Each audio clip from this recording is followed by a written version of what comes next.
Good morning সকলকে। আজকে তো একটা কাণ্ড ঘটে গেছে। অ্যালার্ম বেজেছে কিন্তু ঘুম ভাঙেনি, যেহেতু ঘুম ভাঙেনি সেহেতু ওর স্কুল যাওয়া হয়নি। মানে আমি যখন উঠলাম তখন ও স্কুল বাসটা জাস্ট ছেড়ে চলে গেল। তো আজকে ও বললো ব্লগটা ওই শুরু করবে, একটু তো দুঃখ ছিল মনে স্কুল যেতে পারেনি বলে। তাই ও বাইরে গাছে জল দিয়ে ফুলগুলো তুলে নিয়ে আসলো, তারপর রান্নাবাড়ি করে সুন্দর করে পুজোটা সেরে নিয়েছিলাম। আর কি কি রান্না করেছি চলো আজকে তোমাদের সাথে শেয়ার করে নিই। আমি কিন্তু এই সকালেই রান্না করে আবার একটু শুয়ে পড়েছিলাম, তারপরে উঠে পুজো দিলাম, এবার খেতে বসেছি।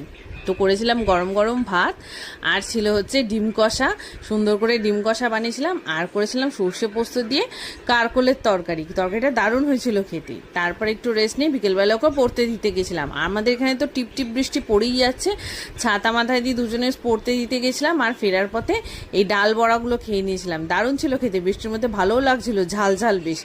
আর একটা জিনিস খেয়েছি, সেটা হচ্ছে এই গরম গরম চপ, মানে এই বেগুনি, আর ও খেয়েছে